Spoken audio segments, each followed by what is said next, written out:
We are here in Iceland. What a spectacular place it is. Such beauty and variety, such an amazing nature with these rugged mountains covered in snow and the steam of the clouds just over there, these grass fields and a river right behind me. What a place of beauty. What a place created by a loving God. What a place outstanding in this world, and I do believe there is no other place like that. You can see it very clearly here in Iceland, a place from construction to destruction. What does it mean? Well, things recently came into existence, and all of a sudden you see the force of nature driving into like a volcanic eruption. And as we traveled here, we saw these vast black fields where the steam came out, representing a catastrophic event.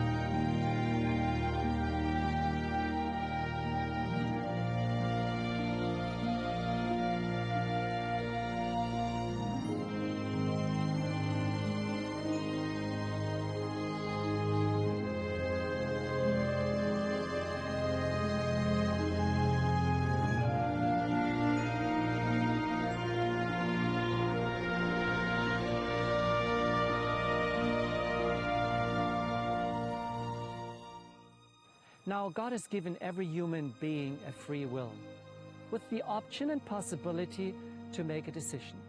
And we have decided to record a message of decision here in Iceland. We've asked Dr. Walteru Veithu to come to Iceland to travel with us to these remote places to record that very important message. And therefore, please listen to this message, the earth between light and darkness.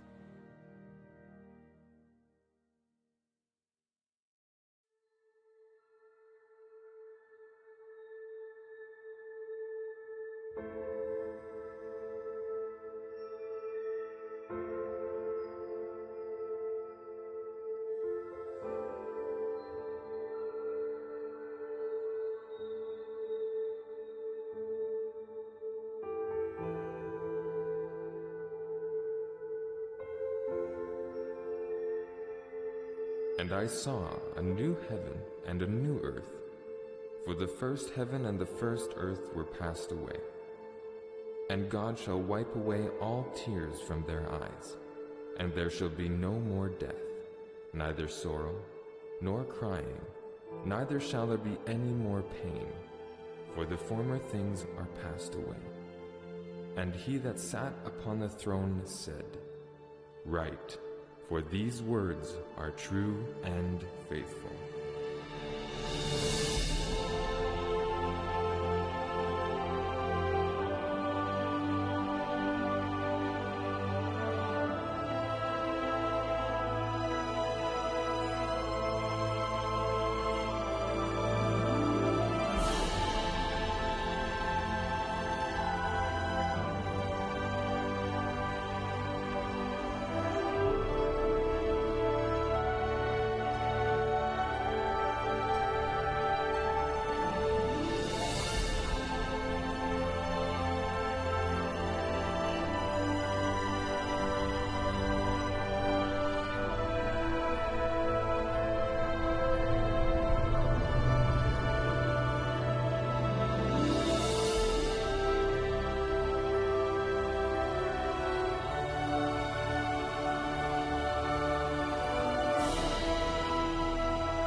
As I stand amidst these scenes of devastation and destruction, my mind goes back over the history of this planet, which has seen cycles of devastation and destruction.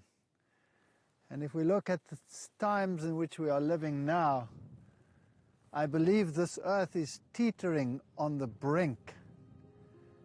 And we should discuss this, and let's talk about it.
Behold, I make all things new.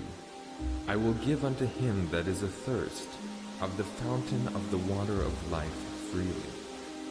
And he showed me a pure river of water of life, clear as crystal, proceeding out of the throne of God and of the Lamb.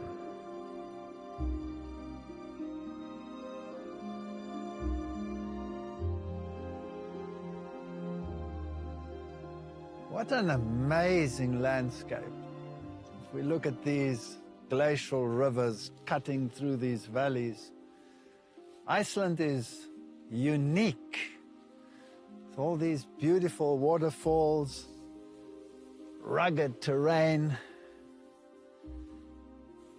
these volcanic structures with this stark blackness, the clouds, the light and the darkness. The contrast is absolutely unbelievable. And yet, there is an element of life, an ambiance that you cannot get anywhere else in the world. And people have lived here for more than 2,000 years. And to think how this place was settled, and that history of Yeshua land, where the Celts moved from Ireland to this place in the time of the Romans to get away from that occupation. And that must have been in the 1st century after Christ. And to imagine that the disciples had managed to spread the gospel over the entire world as it was then known, with the Thomasite Christians being found in India, where the Apostle Thomas had taken the gospel all the way to India. And there are references of the disciples having worked their way all the way to China, and their influence to Japan, and all that in their writing, and then to the other side across Europe, reaching many of the tribes and the peoples that was in Europe at that time, and the Celts. And they had adopted this religion, and they were Sabbath keepers. And then they came to this land. And history tells us of this conflict between light and darkness. And what an environment to demonstrate light and darkness. The white rivers coming down from cascades from the mountain, the streams, the white clouds, the stark blackness of the volcanic area. This battle has been raging ever since the time of the fall of man, and it is reaching a climax And very soon, this conflict will become much more dramatic, and every single person will have to make a choice. Either we choose the light, or we choose the darkness.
And there was war in heaven.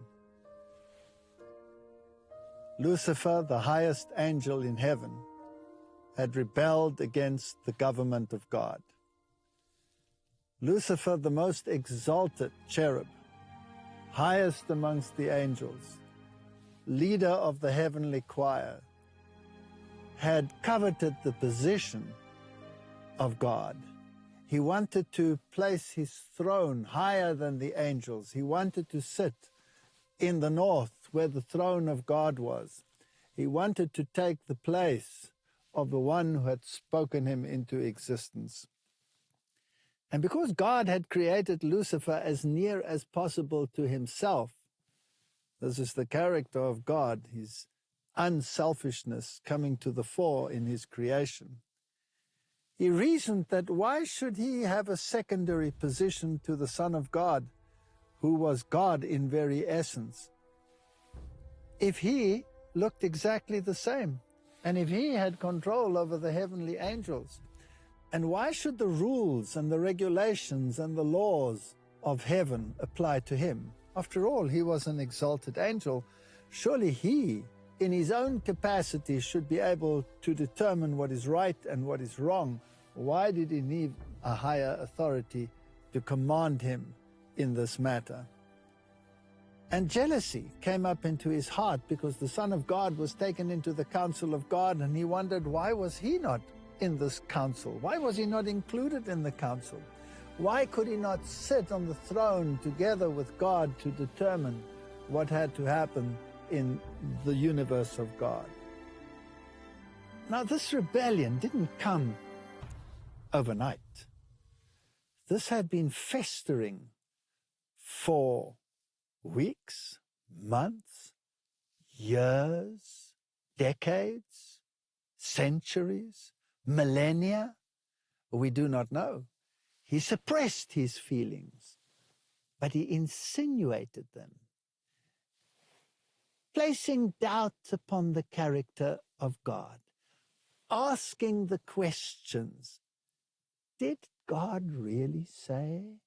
Asking the question, do you think that was fair? Do you think it is right that exalted beings such as us should be restricted by laws? Aren't we, in our own capacity, capable of deciding between right and wrong? Do we need a babysitter? These were the questions that he placed in the minds of the angels. And as they observed the conditions, and as they saw with their eyes that God received homage and worship, but their great leader did not receive the same homage and worship, they wondered, is there a selfish element towards God? Does he want worship purely for himself and doesn't want to share his glory? Is there a reason? Is he hiding something? And these ideas festered in the minds of the angelic host and eventually led to open warfare. And as this covetousness rose inside of him, he rebelled against the government of God, and there was war in heaven.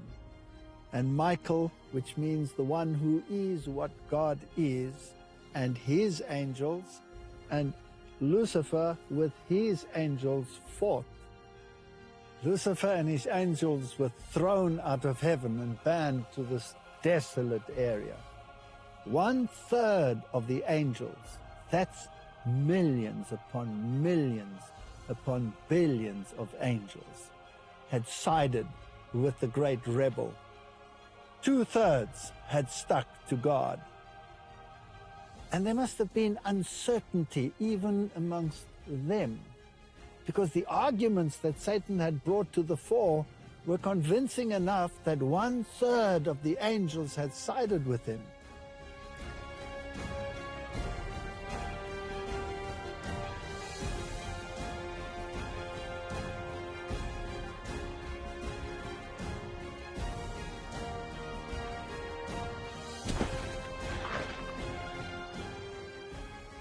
What was God to do?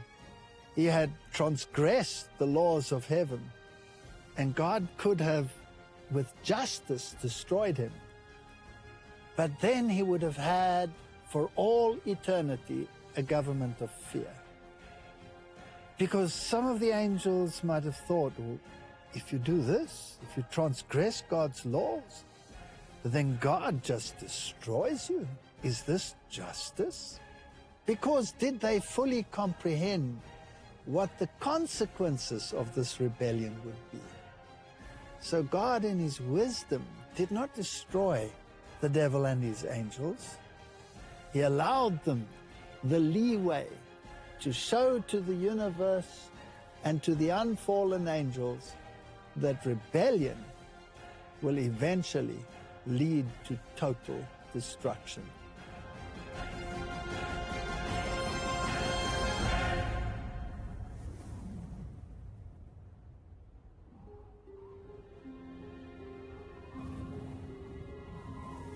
How art thou fallen from heaven, O Lucifer, son of the morning? How art thou cut down to the ground, which dost weaken the nations? For thou hast said in thine heart, I will ascend into heaven. I will exalt my throne above the stars of God. I will sit also upon the mount of the congregation in the sides of the north. I will ascend above the heights of the clouds. I will be like the Most High. The universe was split into two factions, two sides with no mediator. One side claiming one situation, the other claiming another. Who was to be the judge? Who would be neutral in this conflict? Every conflict, if it is to be resolved, requires a neutral arbitrator between the two parties. And so God, in his wisdom, decided to create a new creation, one with the capacity to choose, and one which would decide which of the two parties was the guilty and which one was the innocent.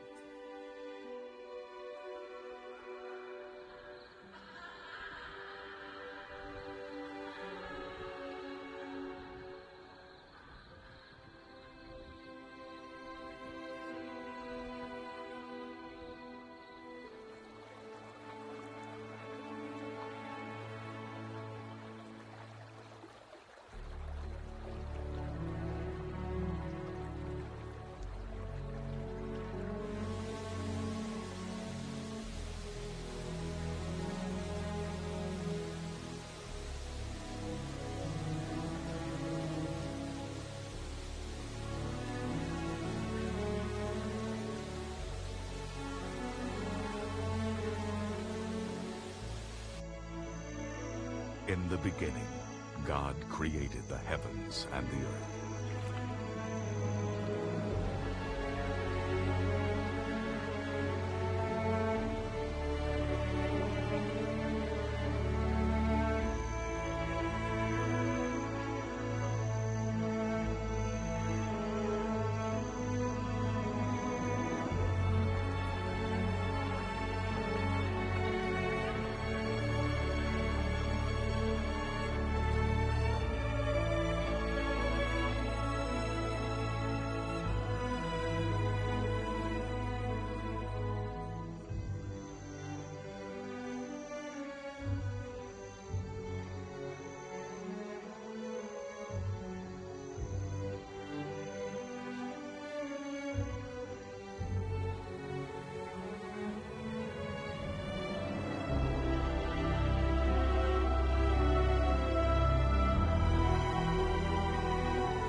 The Bible describes the creation week. And the Bible also says that he spoke and it stood fast. Can God really speak all this magnificence into existence by the word? Well, if you go to New Testament times, where the God of heaven became man and dwelt amongst men, and touched the leper, and leprosy disappeared, where he spoke a word and a withered hand was restored to its original. When people that have been bent over with disease were cured instantly, where the blind were given sight within a moment. Doesn't that tell us that God has the capacity to speak, and it was so? And in the beginning, the Bible says this planet was abusos. It was void. It was stark. There were elements of desolateness.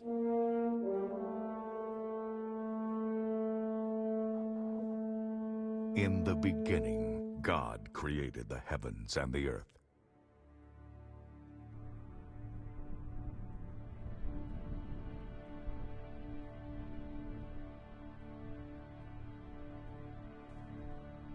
Now the earth was formless and empty.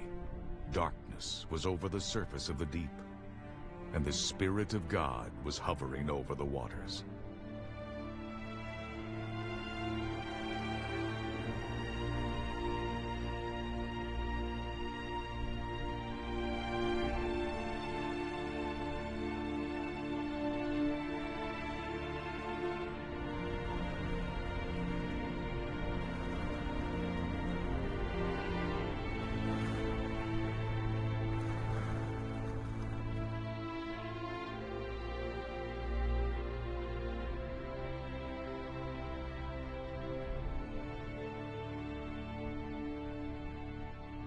And God said, "Let there be light." And there was light.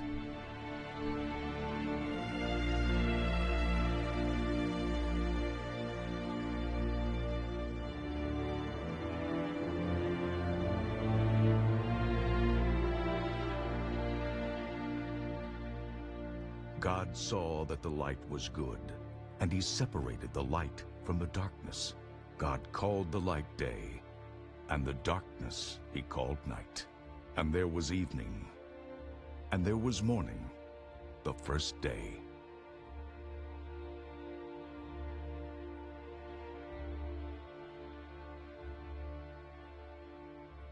And in the midst of this desolateness and darkness, God spoke, and he said, "Let there be light." and light just appeared. Now, God doesn't need a source of light because the Bible says that He Himself is light. And if we look at the components of light and we go into the quantum physics of light, then we can see that everything that exists in this world can emanate from this physical reality.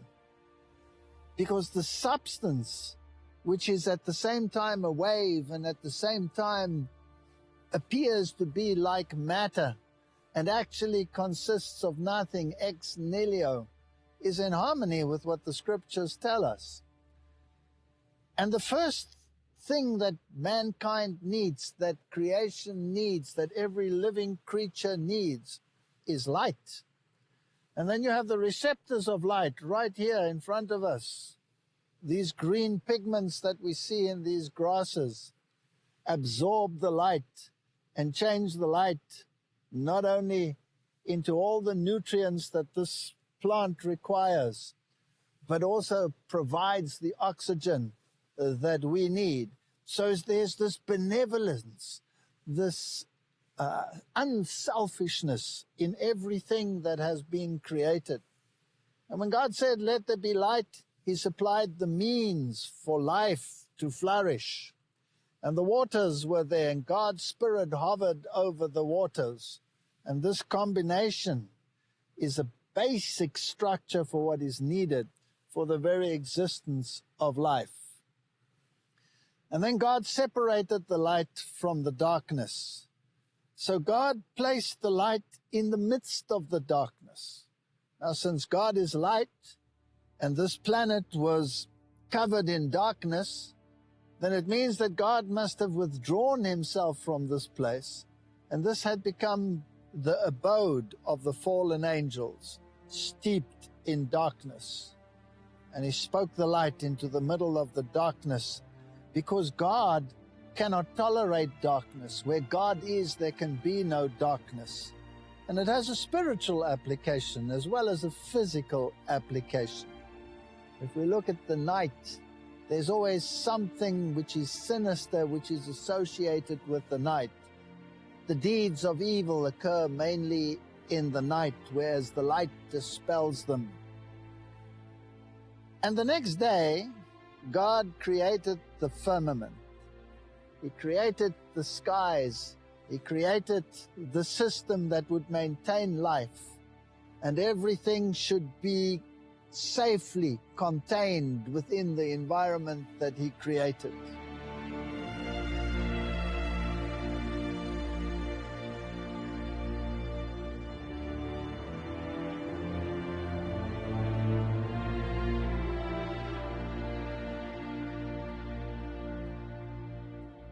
And then He spoke the solid ground into existence. And He spoke, and it stood fast. And the plants came forth. The very means to sustain life came first. Always the giving and then the receiving, and the giving and the receiving are part of the character of God, the unselfishness. So that which the plants provided was not only food, but the very means to sustain the atmosphere. And then on the fourth day, He created the lights that were to maintain the light when God gave over this planet eventually to humanity. The greater light and the lesser light. The greater one to rule the day, the lesser one to rule the night. And even in the midst of darkness, there would be light. And then He created the creatures to fill the spaces that He had created. All the creatures of the waters, all the creatures of the sky on the fifth day. And finally, on the sixth day, all the land animals. God saw all that He had made, and it was very good.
And at the end of the 6th day, he personally became involved, not only through the word, but even the touch. It's interesting that when we go to the New Testament, we also have that element of touch. When a leper came along, he had to shout, "Unclean, unclean," and everybody fled from the leper's presence. But not so with Jesus. He approached the leper and he touched him. And in that touch there is life, and the leprosy fled. And so in the creation of man there was this personal touch. He formed man, and he created him in his image. He first created the male aspect, and then when the male aspect arose from his creative capacity, he showed him the creation, and he made a covenant with him, and he gave him the dominions. And when Adam saw that he was alone, he longed for the companionship that he had seen was built into the animal kingdom. And God put him to sleep, and the scriptures tell us that he formed Eve.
Now, this is rather a fascinating concept, because the male has the X chromosome and the Y chromosome.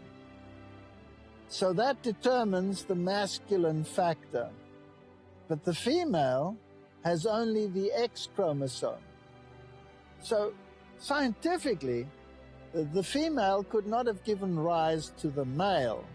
Only the male could have given rise to the female, because the male has both the X and the Y chromosome. And he had all the anatomical features that were required by the female as well. And just by the intricacy of the control of the genetic system, the various features of masculinity and femininity could be brought forth. Everything built in. They were designed to be a unit, to be one, to be like God the Father and God the Son in a mini cosmos. And they were to have a personal relationship. But there was a capacity for them to worship. And so there had to be God, the man, and the woman forming a unit. And through this, a lesson was to be given. And the question arises, why did God, at this point, create this new being, this being with freedom of choice, this being in the image of God? Why at this point in history did he choose to do so? Was it an afterthought? Was it a demonstration of his power to the fallen angels? Or was there a deeper meaning?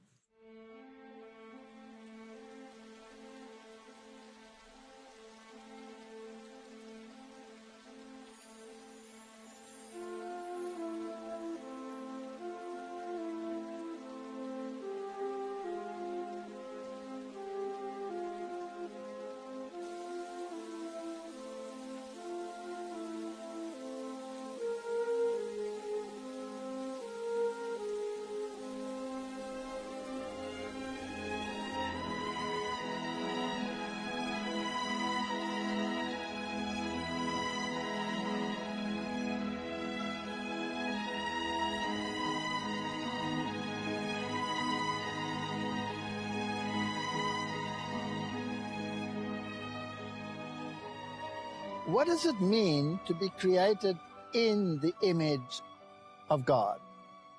Well, an image is something that looks like the original.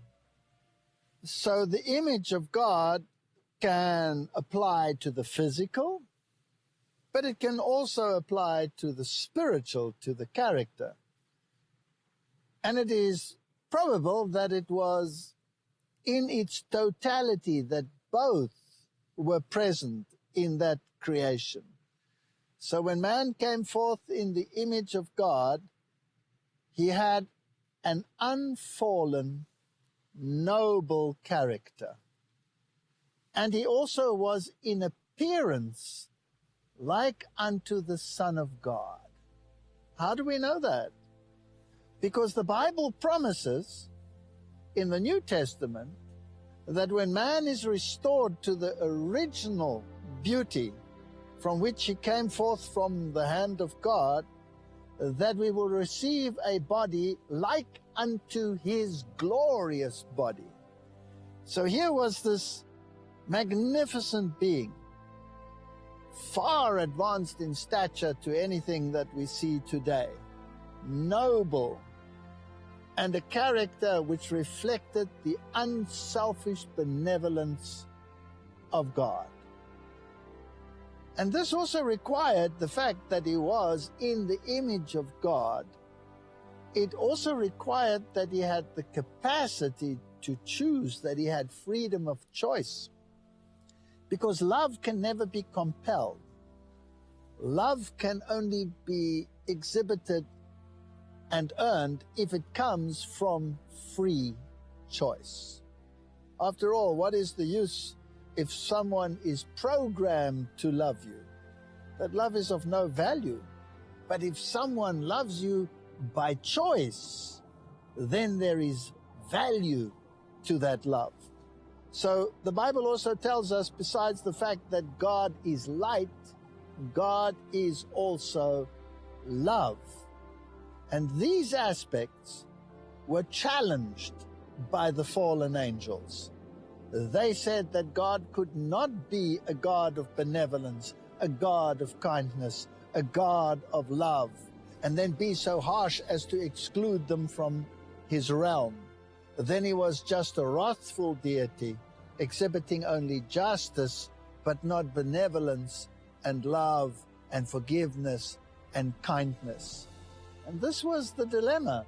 And this dilemma could be solved in this new creation. There's one other aspect. Why did he create them male and female? To no other creation had he ever granted such a privilege. The Bible tells us that the angels of heaven do not procreate. So here he had created, as it were, a mini cosmos, a realm like heaven. And he handed it over to man and gave him dominion over this realm. This must have irked Lucifer beyond our wildest expectations.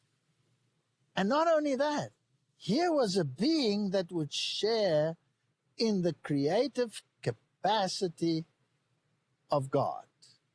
Here was a being that would bring forth life And there were lessons to be learned in that.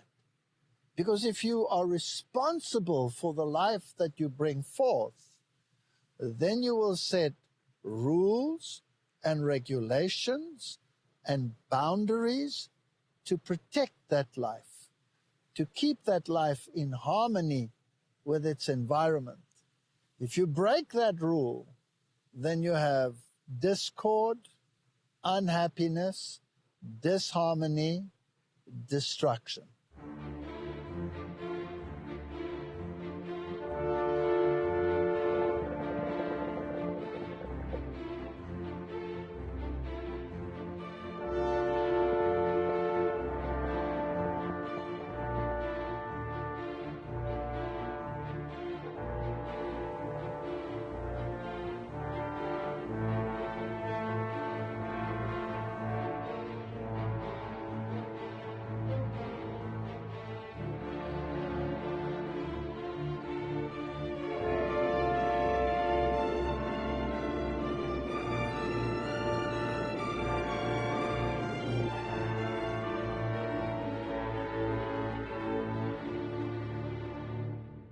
But the question is not completely answered. Why did God deem it necessary to create humanity at the precise time in history when there had been this calamity in heaven?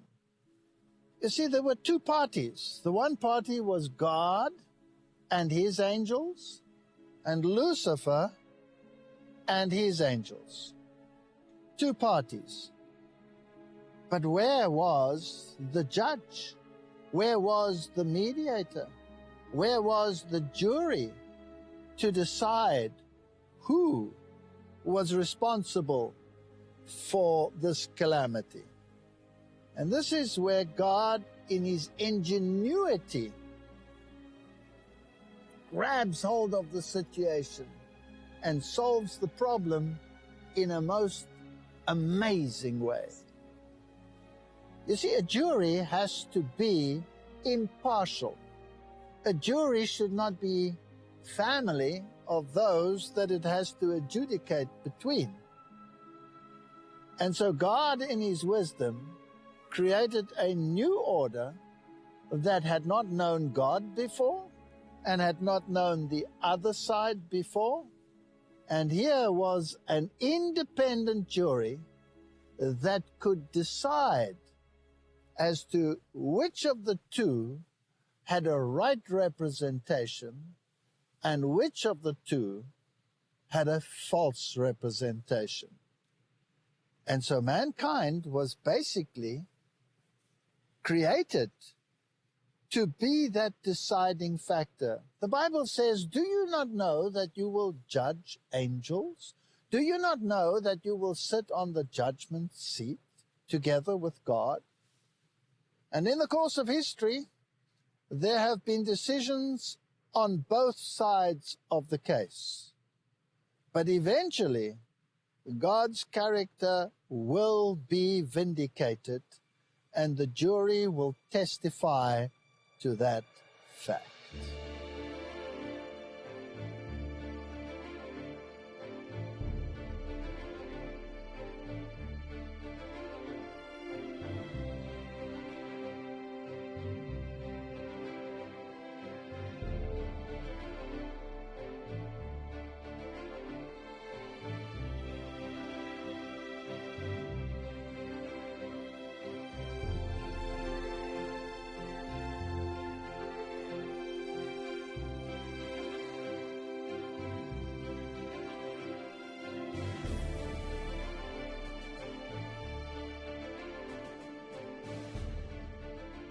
If we look at situations in our life today, if there is a jury that needs to decide an important case, will not the two parties try to influence the jury?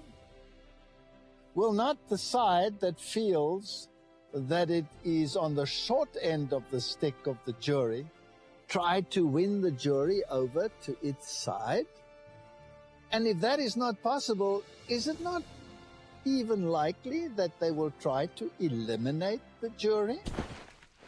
Because after all, the jury has the power to condemn the guilty party. And this is not something that the devil and his angels would want to see happen. And God had to be fair. So the information, just as in any court case today, has to be available to both parties. So if one party has a lawyer and he's dug up information, he is compelled by law to provide that information to the other party so that a defense can be set up. And so this interplay was to take place, and man could choose between the one option or the other option. And so God gave his side of the story, and the devil was given access at the tree of the knowledge of good and evil to access the jury as well.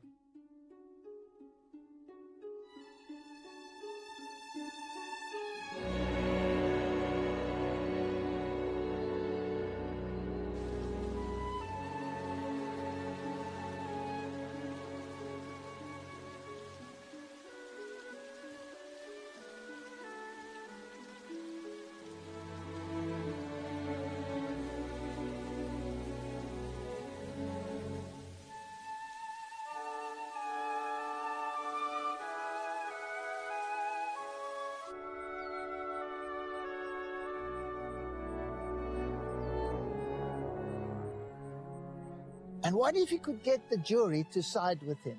What if he could get the jury to take the same steps as he had taken, distrusting God, choosing to believe that God is unjust and a liar and is withholding something which should be for their joy and their glory, as he had thought that he was being withheld from the power and glory of the throne to which he believed that he should have access?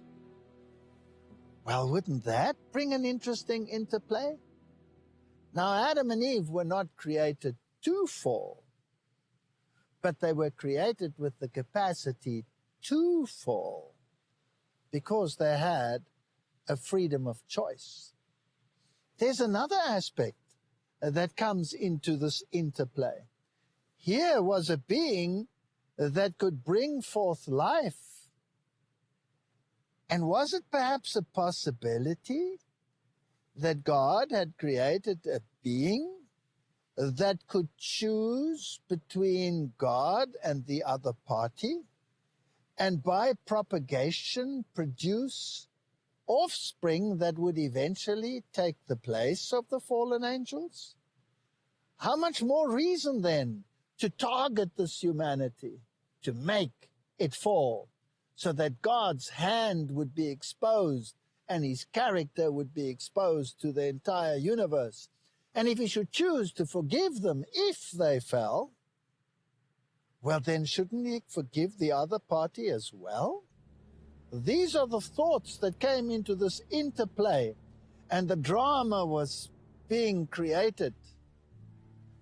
Now, if Adam and Eve had chosen not to fall, but to accept the situation and to understand the character of God and the benevolence of God and the necessity for rules and regulations, then the drama that subsequently followed on this planet could have been avoided.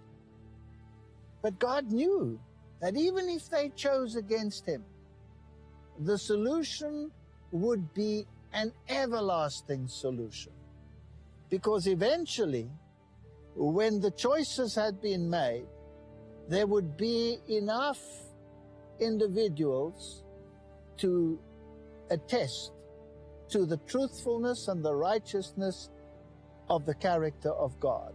And we read that in the book of Revelation, where the redeemed say that you, O God, are just and righteous and worthy of receiving honor and glory and power and the throne and all of these things that Satan had contested.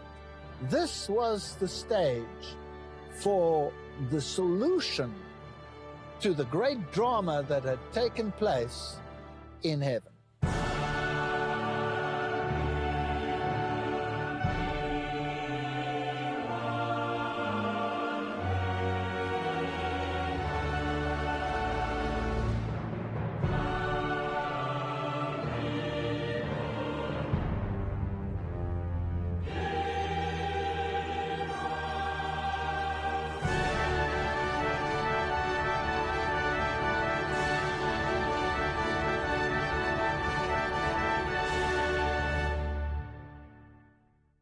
When Adam came forth from the hand of God, when he opened his eyes for the first time, what did he behold?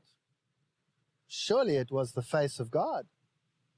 Here was the greatest evidence that he had come forth from the hand of God. No usurper should have been able to drive a wedge into that relationship and say that you did not come forth from the hand of God, but that one was an impostor, because he had the greatest evidence before him. He opened his eyes and he saw his Creator. When Eve opened her eyes, she not only saw her Creator, but she also saw Adam. And Adam confirmed to her, or must have confirmed to her, that he had come forth from the hand of this Creator. And then, after this first introduction, which, by the way, was given an entire day of association, because on the seventh day, God rested. What did he rest from? Surely not from exhaustion. He rested in his completed creation, because herein was found the solution to the problem that had arisen. And not only that, he had an association. He had a relationship with this new creation. And he must have informed them of his benevolence. He must have informed them why they were created, what the purpose was. And he gave them a display of his character in the surroundings that he had created. And when he left them to explore their creation, how must they have felt when they saw the beauty of the waters that were flooding the areas, the beautiful rivers, the babbling brooks, the water streams, the trees, the flowers, the beauty of the bird life and the animal life. And no animal was scared. There was no fear of man in them, because that came only later. And the animals must have come up to them, and they must have seen this relationship of gentleness and kindness, which you can today only still behold in the eyes of certain animals. Imagine a gentle deer, that softness in those gentle brown eyes. They must have seen something of the character of God. And what must they have felt when they looked into each other's eyes, when they saw that love in that look that exposes the soul, that allows you to look deep into the inner being of humanity? What must that have told them about the character and the love of God? They had no excuse to believe that God was arbitrary or wrathful or unkind in any form or shape or size. They had no excuse.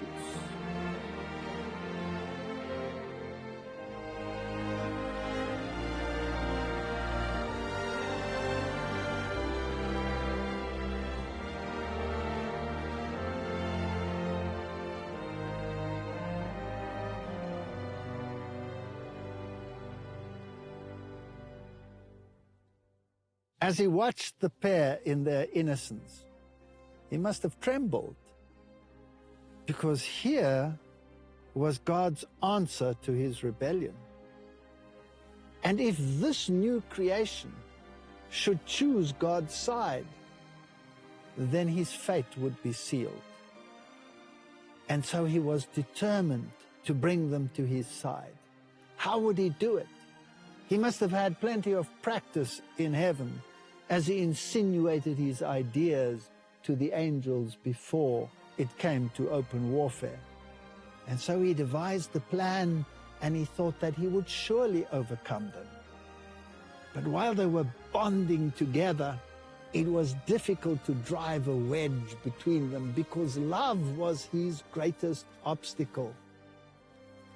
But when he saw the opportunity that they had separated, and that he could work with the woman alone, and after all, the woman was created as a helpmeet, she was the one whom he could perhaps, with his cunning, overpower.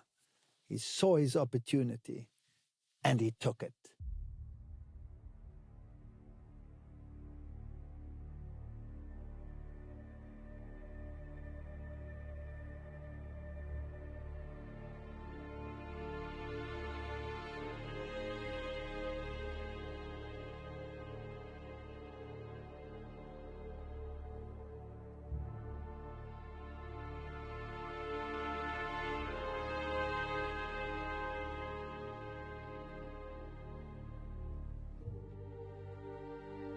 There was no separation between God and man. They were in communion with each other. Angels communicated with Adam and Eve, and they must have spoken to these angelic beings to receive more information as to exactly what had transpired. After all, here was a new creation, a new order of being that had not been associated with any of these factors. And then there were times when they were left alone with each other, just to explore each other and to explore their environment. And on one of these occasions, they were sitting together, and eventually, for some reason or other, they were separated. And Eve, distracted, walked around, and she drifted closer to the tree of the knowledge of good and evil.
And she remembered the tree.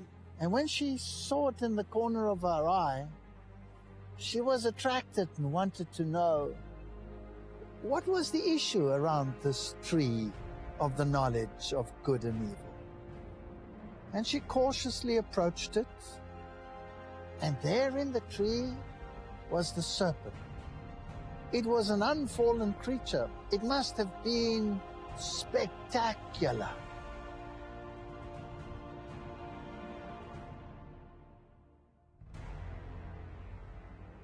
And it spoke. And she was taken aback because no other creature on earth had spoken to her before, other than the angels and God. And here she was intrigued. And she wondered, where did this capacity to speak come from? And who knows, perhaps he was holding one of the fruits.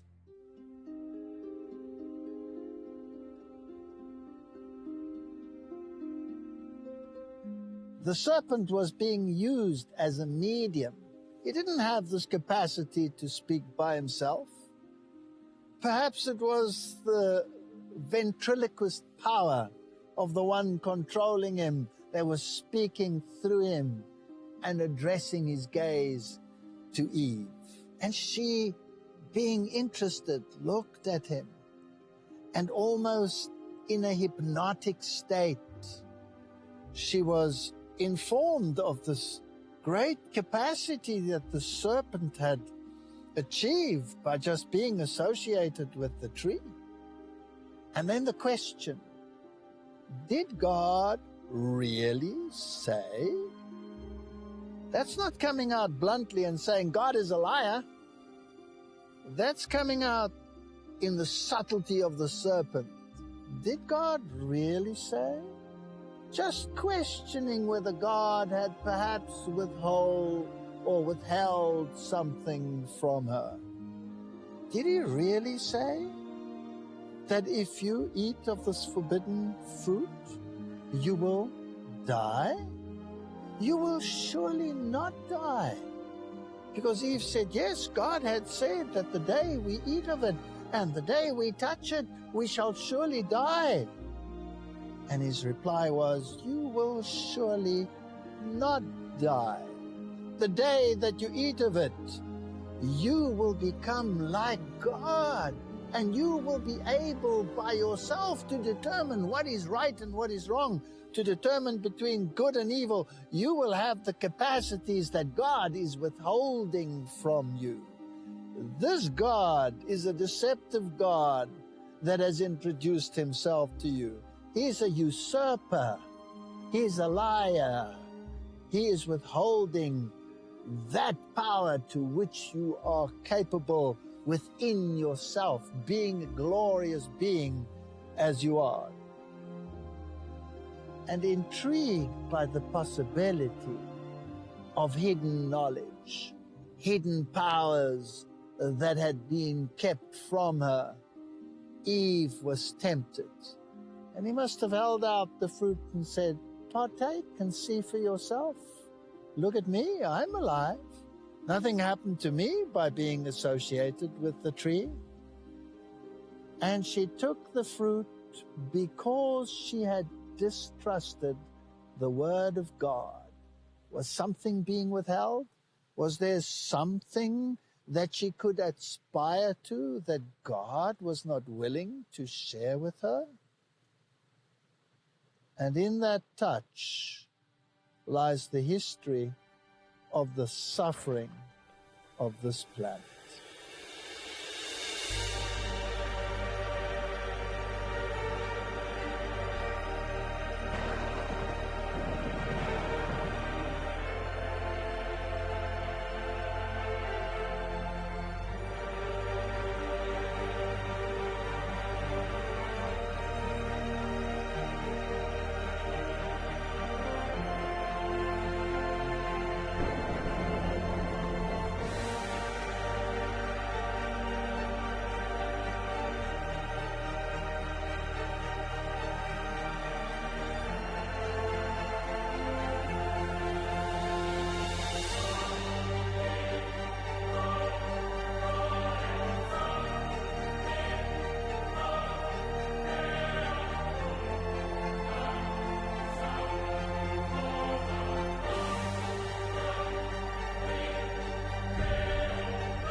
all heaven must have been watching, because here was the opportunity for the other party to approach the jury.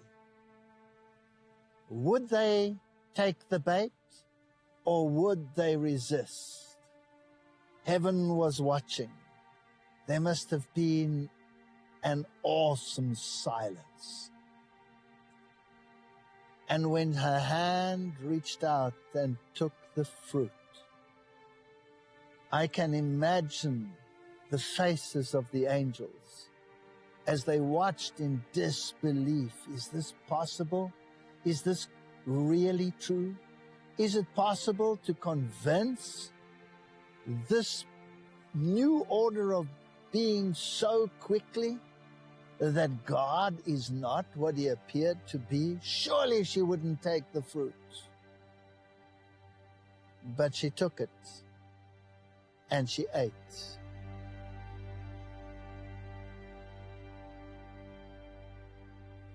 And the result was that humanity in totality fell. And Satan exulted. He had won the victory over the Son of God. He was going to be the victor in this contest. Because if God was truly a God of kindness and forgiveness and grace, then he would have to forgive Adam and Eve. And if he forgave them, then he must forgive Satan as well.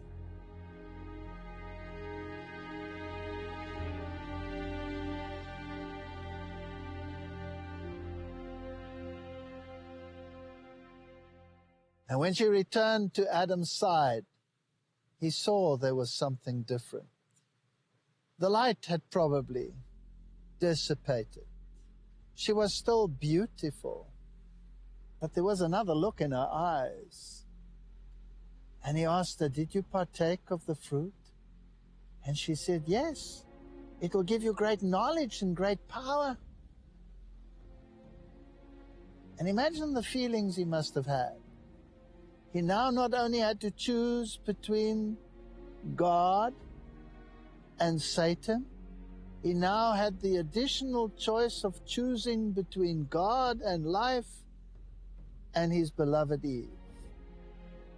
And as so many people have done in the course of history, they chose to be associated because of their feeling and not because of their rationality.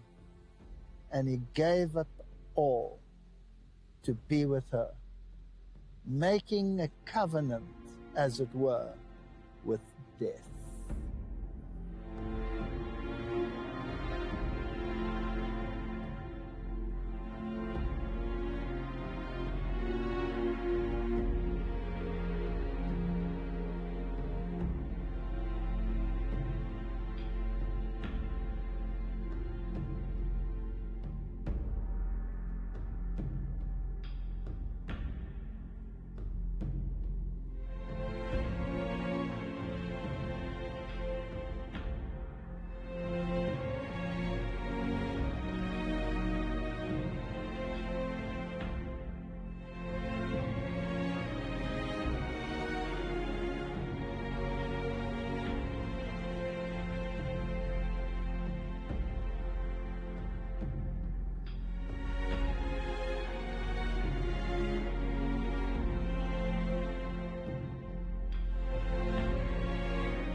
And God came with a very specific solution, a very specific promise. And he addressed the serpent, and he said, "And I will put enmity between thee and the woman, between thy seed and her seed, and it shall crush thy head, and thou shalt bruise his heel."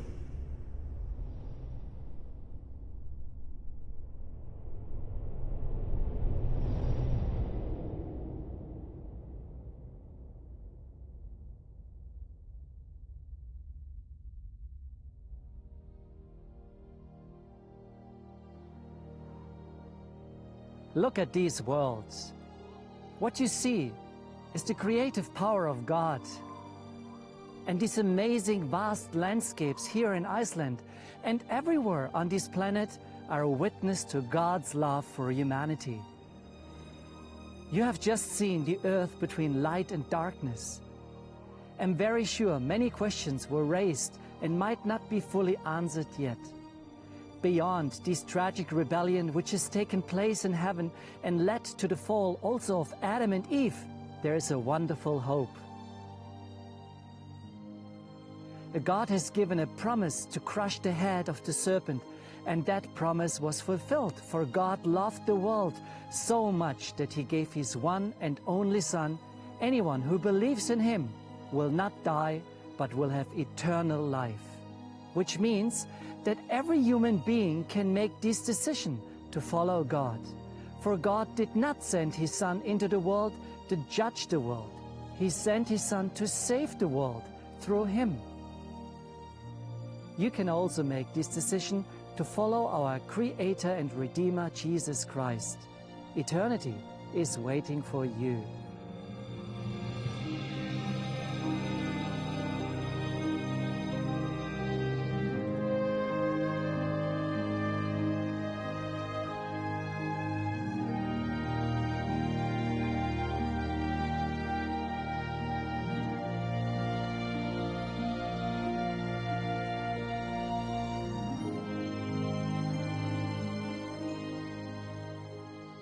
The great controversy is ended. Sin and sinners are no more. The entire universe is now free from rebellion and hatred. One pulse of harmony and gladness beats to the vast creation. From him who created all flow life and light and gladness. Throughout the realms of illimitable space, from the minutest atom to the greatest world, all things, animate and inanimate, in their undershadowed beauty and perfect joy, declare that God is love.